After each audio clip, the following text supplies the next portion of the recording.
Welcome to the Danny Clinkscale Reasonably Irreverent podcast. Insightful and witty commentary, probing interviews, and detours from the beaten path. Welcome to Kansas City Profiles, presented by Easton Roofing for this week. And the names Bob Walkenhorst and the Rainmakers are somewhat synonymous with popular music in the Kansas City area over our generation.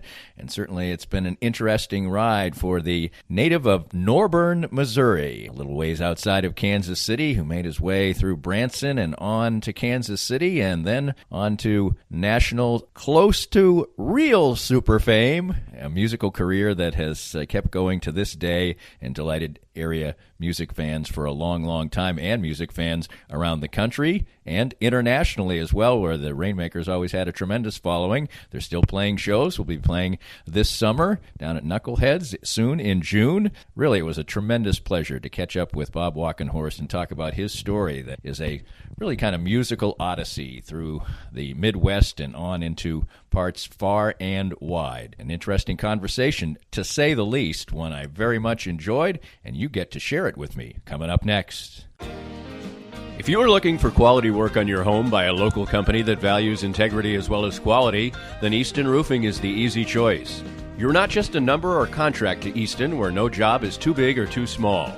Owner Joe Spiker is always personally available to you if you have questions or concerns. For residential and commercial roofing jobs, large and small, attic insulation, gutters, and much more, Easton Roofing is the perfect choice for you. Among their countless accolades are 4 consecutive years as an Angie's List Super Service Award winner, over 60 5-star Google reviews, over 60 5-star Yelp reviews, and Best of House honors 4 years in a row. A hands-on small business named after the owner's son, Easton Roofing does things the right way. All repairs are completed by Easton employees, and the company is completely licensed and insured. Get the personal, quality work that you are looking for the most important thing in your life, a safe and beautiful home. Visit eastonroofing.com or call 913-257-5426. Make the best choice when you need help with your home. Easton Roofing, where integrity matters. Before you spend your time and money going after an MBA, ask yourself why. Is it so you can tell people you got your MBA? So you can add a line to your CV? So you can call it a CV instead of a resume? Truth is, any MBA will do that. On the other hand, if your goal is to learn how to successfully manage and grow a business with real-world insights from experienced professionals, well, consider getting your MBA from Park University. Our low student-to-teacher ratio gives you personalized attention, and our face-to-face and online classes offered in 8-week terms are designed with working professionals like you in mind. No wonder the Kansas City Business Journal ranks Park University as the top MBA program in the area. Classes begin June 10th at all 4 KC area locations: Parkville, Downtown, Independence, and Lenexa. Visit park.edu to get started.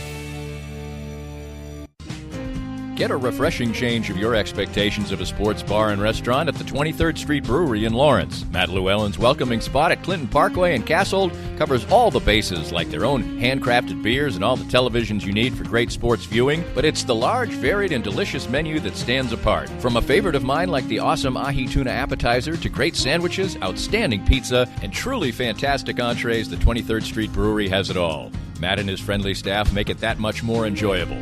Food until 10, fun until late. The 23rd Street Brewery is a can't-miss stop when you are in Lawrence. Bob, it's a pleasure to sit down with you. I've watched you from afar, including very recently in clubs and places like that, and I think our paths have crossed on a couple of occasions, but getting to know you in this format on Danny Clinkscale's Reasonably Irreverent podcast and our Kansas City Profiles is, I think, going to be a pleasure. And I always enjoy this and dive into areas where I never, unless I sat around having some beers with that person, would find out. It's early in the morning for that. I got one in the fridge. It's all right. Norborne, Missouri, population around 1,000.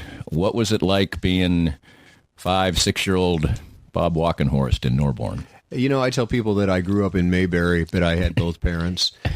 It was small town America at its, at least as near as I know, at its best. You know, when all those little towns that were an hour or so away from a metropolitan area like Kansas City all had their own self-sufficient economies.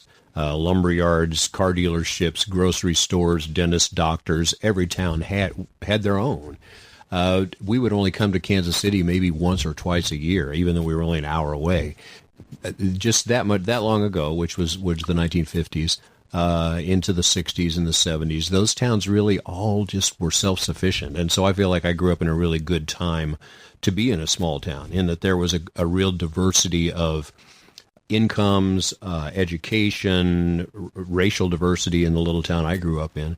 So I feel like that I was there kind of at the prime of small town America.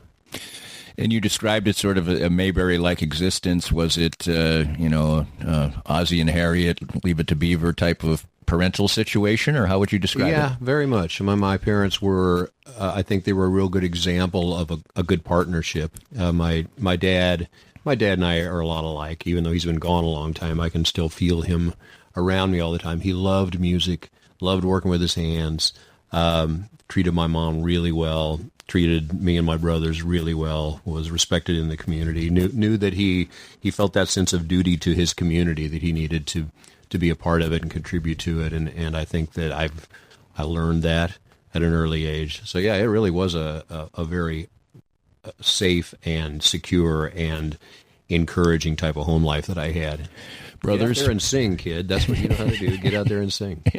Brothers, older, younger? One of each. One older, one younger, and they both live out in Oak Grove. Okay.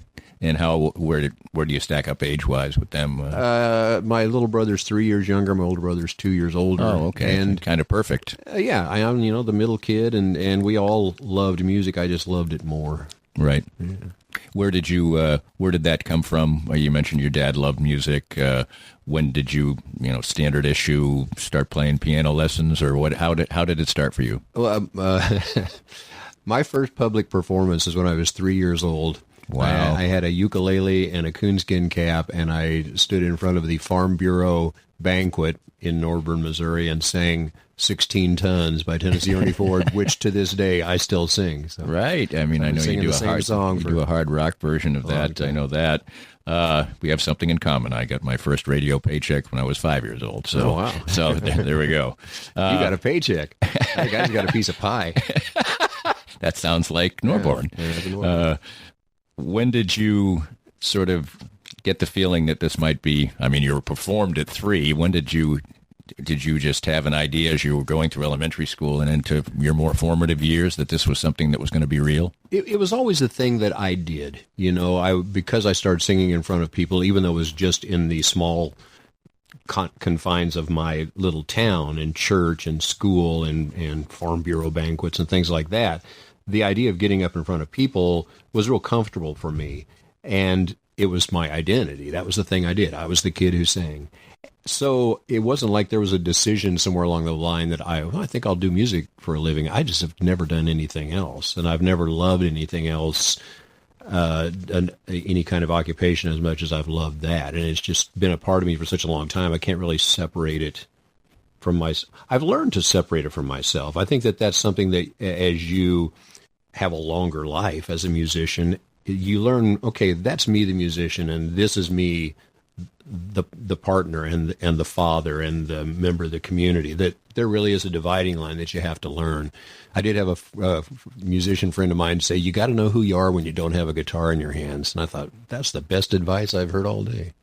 What were you like as a student, and did you have other interests away from school, or was it just music? Just like making stuff, that's, my dad was a carpenter, and he was happy when he was building things or painting things or carving things. And I always liked either painting or drawing or making music. Anything that was not a contact sport, count me in. That sounds great. Did you live in Norborn all through your... Yeah, up till about age 22. Oh, okay. Wow. Yeah. So what was a high school existence like in a town like Norborn that was small and everybody knew everybody? What was high school like?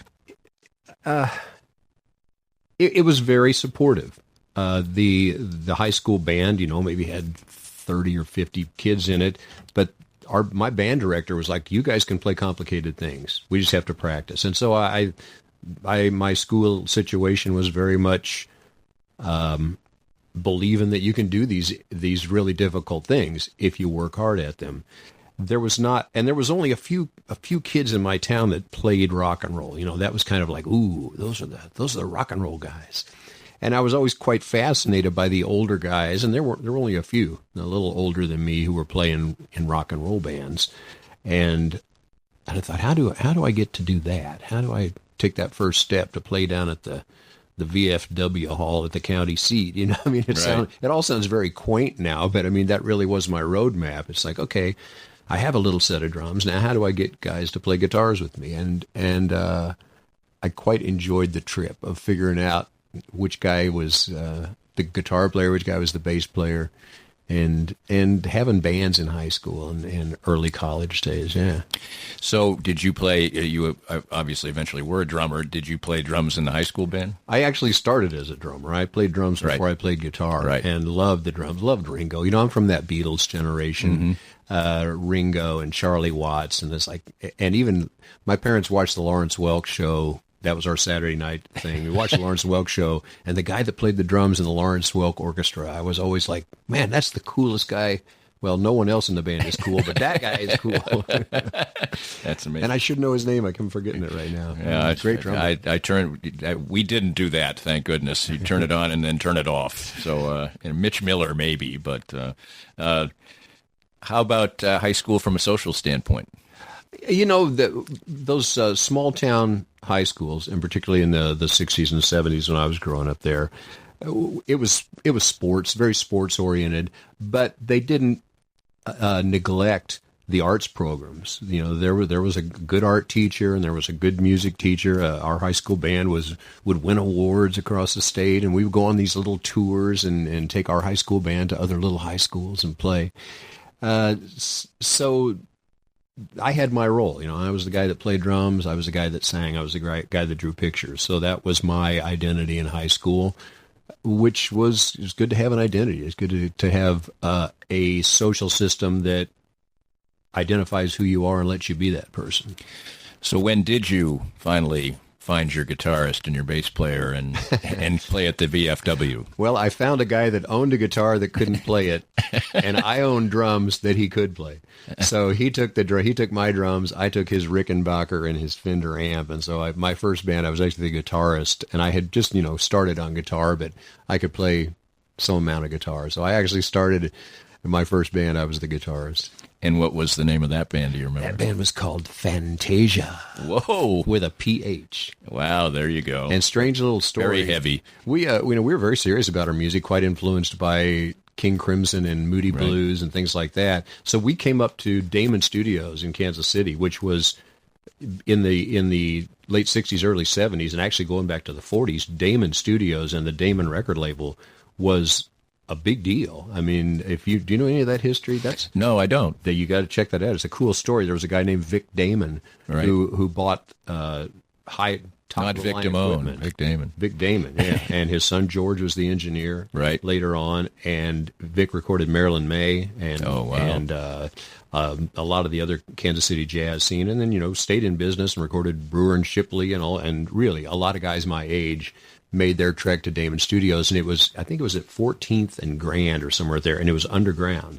So you went in this little door and you were down under, and they had the best equipment. They had Ampex recording and Neumann mics and a lathe cutter there. They cut your own records. So we came up and recorded, my little Norburn, Missouri band came up and recorded an album, and that album eventually became the holy grail of German record collectors who collect 1970s unreleased American psychedelia.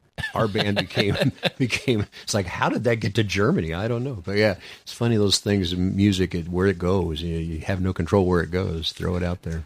So when did Steve, Rob, and Rich come about, the Steve, precursors Rob, and to... Rich, I was living in Branson from the 70s up until 81. I moved to Kansas City in 81.